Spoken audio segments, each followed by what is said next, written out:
Design challenge is I have a branch right here. I'm going to cut a couple of its smaller branches off because I don't really need these, and I can also rip them off.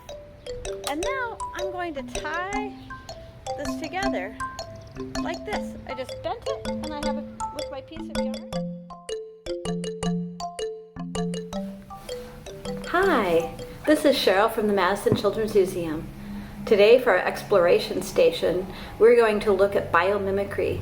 We're going to explore biomimicry designed exhibits in the Children's Museum, and then we are going to do a biomimicry STEM challenge.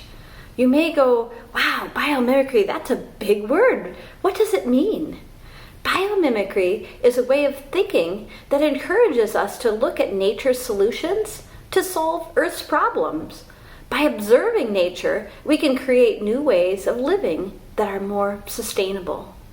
We have looked at nature for many years to develop some of the technologies that we have today. For example, airplanes were modeled after birds in flight.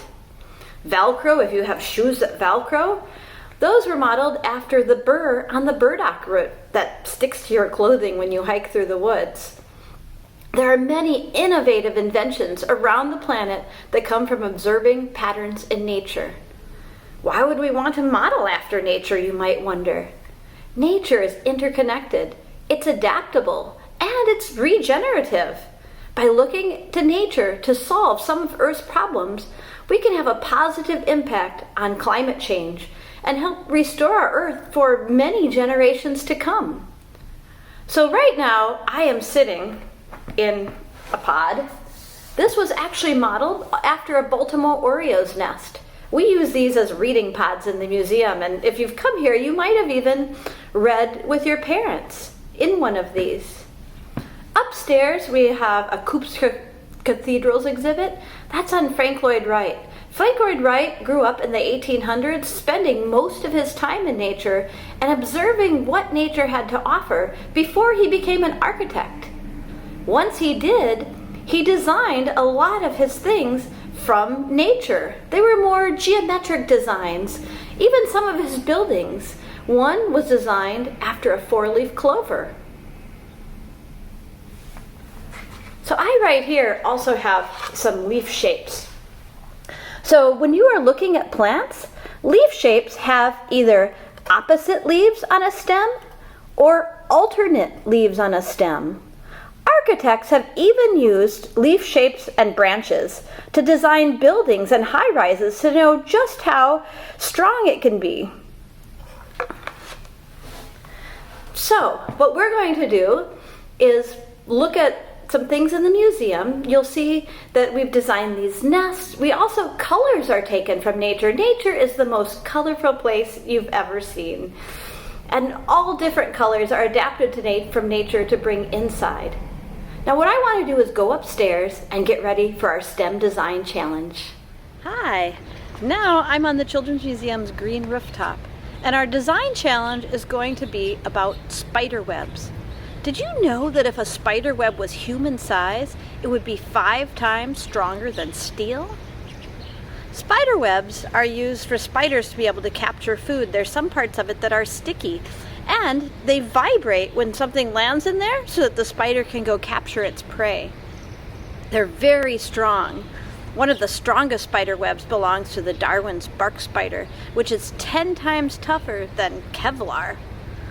Their webs protect their entrances to dwellings, and they can use webbing as a balloon to move them from one place to another. For our design challenge, what you're going to want to do is you don't need very many things. You're going to want a pair of scissors and some yarn. I went out and I picked a tree branch that bends. I used a piece of willow, and I'm going to do my design challenge on that. But if you're at home, you can actually make a spider web between 2 chairs by moving the yarn back and forth. You can make it anywhere in your house by tying one end on and keeping to connect it in different places. Look at some of the different designs of webs, and you can see how they're built for strength, and even if one little corner breaks off, the whole rest of the web still stays intact. So you might want to tie off a lot of ends on a lot of places. What I'm going to do for my design challenge is I have a branch right here. I'm going to cut a couple of its smaller branches off because I don't really need these. And I can also rip them off. And now I'm going to tie this together like this. I just bent it and I have it with my piece of yarn. I'm just going to tie a piece of string on here. Now what we're going to do is make a web, and I want you to see wherever you choose to make your web, whether it's on table legs or chairs or a tree branch, if you can make a web that will support some amount of weight. I'm going to try to make my web so that it will support a rock. Just like you could see how you could work like a spider. So the next thing I'm going to do is take my piece of yarn, tie it on my branch, and start weaving it into a web just like a spider might do. So I can wrap it around this way and bring it across this way and just keep wrapping it around until I get my web created and it starts to look like that. So you can wrap it around many, many times. When you're all done wrapping it, just tie off the last end and you can have a web that looks like this or whatever design you tried. So now I have a rock and I'm going to see if my web will support a rock. Whoa. It does.